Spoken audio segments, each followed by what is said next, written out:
Good morning. My project will be around managing women's wealth in the Gulf region.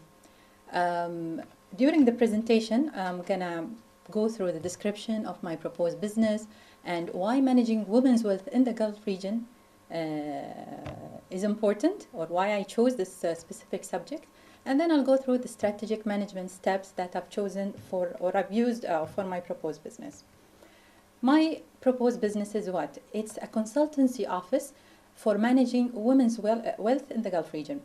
There are different services that are going to be provided by this business, including financial investment services, management services.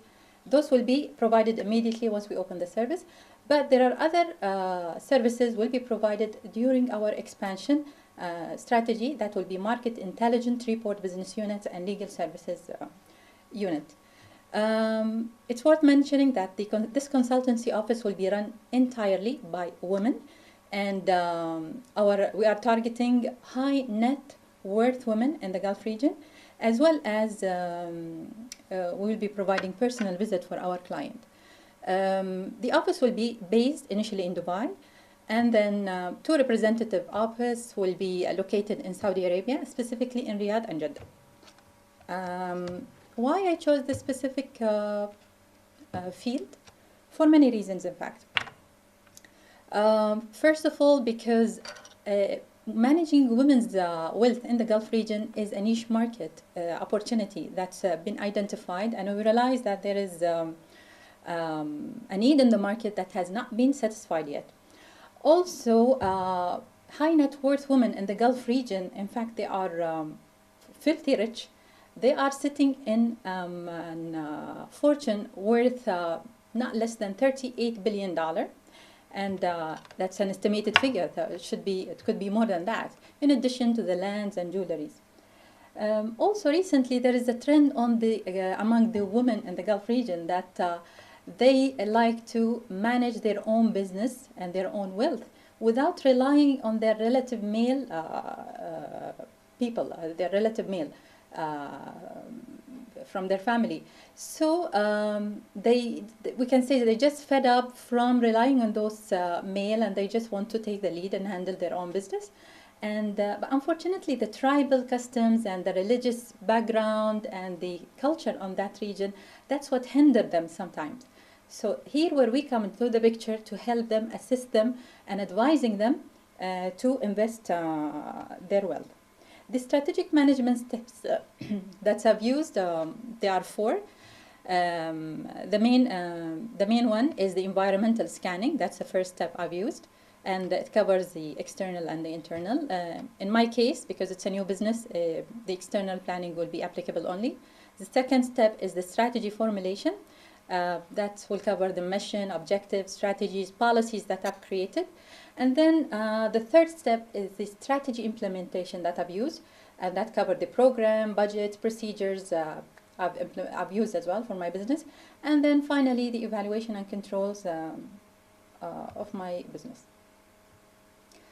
When we talk about environmental scanning, I do consider this stage is very important. Why? Because through the environmental scanning, we can spot the threat and opportunities. And it's very important for the company to be in tune with the external environment, so that it provides what the external planning, environment needs. In this case, for example, here the external scanning cover the societal environment, which we have certain indicators that we need to cover in the places where we start our business. For example, the economic, technological, political, legal, socio-cultural has to be carried on the countries of my choice where I'm going to start my business. As to, and of course, in my case, UAE and Saudi Arabia, they were my choice. If we look into the economic situation in both countries, the economy is doing well, the economy is booming, and the inflation rate, unfortunately, in UAE it's a bit higher. It's 11% comparing to Saudi Arabia, which is 4.1%. If we look into the technology side of both countries, they have a very modern telecom systems, and their skill level of workforce is unfortunately weak in both countries. but the infrastructure is excellent. The political legal indicators in both countries is stable in terms of government, and the protection laws minimum in UAE and average in Saudi Arabia. The socio-cultural indicator for both countries when it comes to custom, norms, and values, it is modern in UAE, and in Saudi Arabia it's a tradition with an outlook to the world, and the lifestyle in both countries is kind of family-oriented. Another task I've covered under the environmental scanning is the task environment, where I've studied the market. I've seen who are my existing competitors, who will be my buyers, what their bargaining powers, who are the suppliers, the existing stakeholders. All these things are important to be studied and found out. I'll start with the existing competitors that I found on my field and in the private managing women's wealth. Masrafi is one. Masrafi is the first Islamic investment bank for women, created in Bahrain or based in Bahrain. It targets high net worth women, and it's run entirely as well by women. Of course, they target women investors who stay away or shy away from investments for lack of privacy. I've rated Masrafi as a medium threat to our business, though they are located in Bahrain, but still they are kind of targeting the same high net worth women, the same segments. The second company I found is Fursa. Fursa is an investment company that is located in Dubai, and it's been established recently, in fact, last year, 2007. And they provide investment opportunities, funds, educational opportunities for women or entrepreneurs, women, I would say. Fursa, I've rated them as a low threat for us because they are not targeting really high net worth women. So that's why they are of a low threat. The other competitor I found, the other commercial banks. They are of a low threat anyway because they've been existing in the market for long, and they had all those segregated branches, so which provide services for women, but just in terms of banking services, and that's all. So they are of a low threat.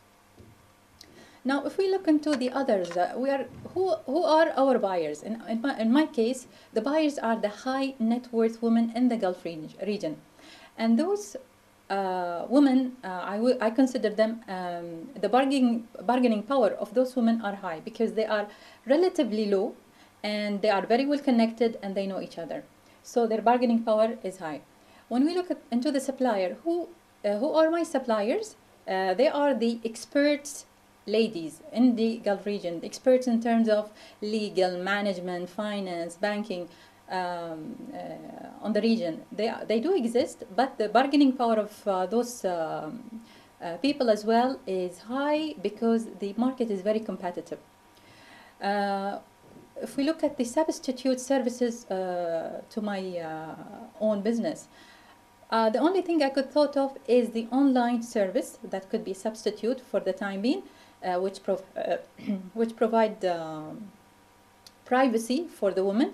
But I still consider that as a low threat to my business because when it comes to investments of millions of dollars, people do prefer the personal interaction. As to the potential entrance to the market of this specific kind of business, I consider it from low to medium for the time being because, as we can see, there isn't much of competitors right now. But I'm expecting once people realize that this market is so attractive, more and more competitors will jump in. Other thing are the other stakeholders. Stakeholders we can consider governments, other institutions in the Gulf region. They are the other stakeholders, and I think they are very much supportive. So it's a low threat.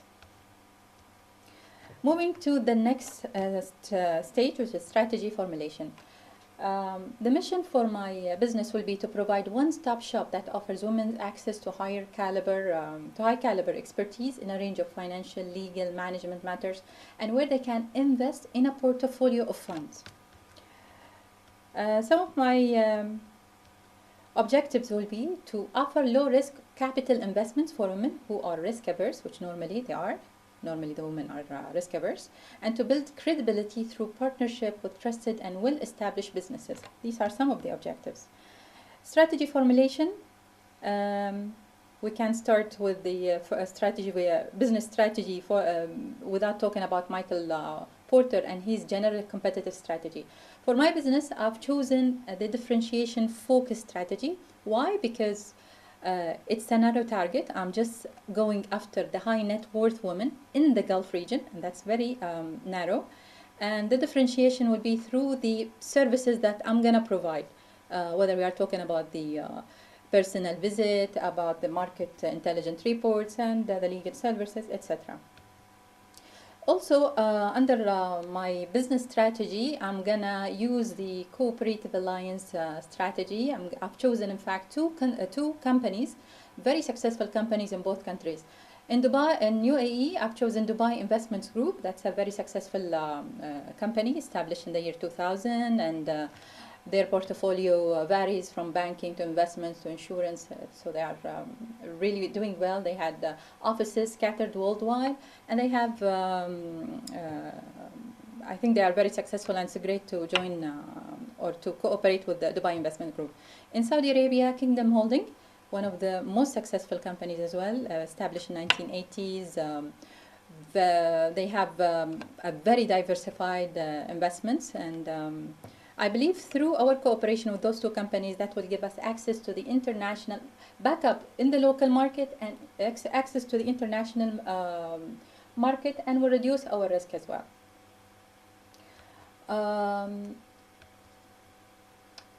The corporate strategy is the directional strategy. We have the internal and the external. The internal will be through our expansion to the other business units. That's through the legal and the market intelligence, and the external through our international expansion, and our first phase will be Asia. We would like to, my proposal is to cooperate with very successful cooperation in Asia, existent, like Asia Pacific Business Council for Women and Women's Wealth Creation Organization, that's in Malaysia. Very successful. They are supported, highly supported by the Asian governments. Functional strategy is the strategies that's carried on the over the business units, on the business, and it is very essential for the business as well to develop competitive advantage, and that will be, in my case, through providing one-stop shop and provide personal visits and provide market intelligence report.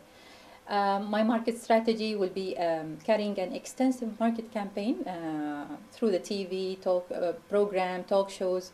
That's very essential, and it's very effective, in addition to the other marketing strategies, magazine, newspaper. We have, of course, the HR, the human resource strategy will be employing female skills, high calibers.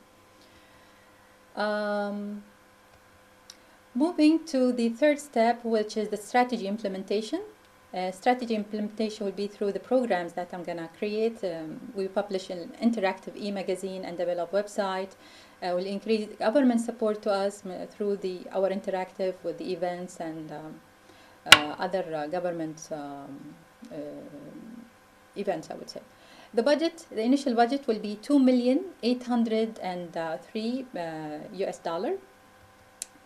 And the last step will be the evaluation and control, which is very important to determine that the business is really achieving what's the goal and objectives has been set from the very beginning. So that's very important.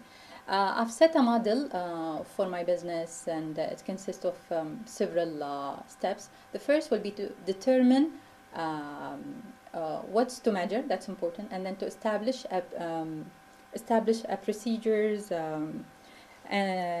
standards, and then to measure performance. And then to do a and then we'll ask the question: does the performance match the standards? If yes, then we can stop there and we see that we've achieved our objective. If not, then we'll take a corrective action and we'll go back and measure our performance all over again. That's it really about my business, my proposed business, and thank you very much. And I hope it is satisfactory. Thanks.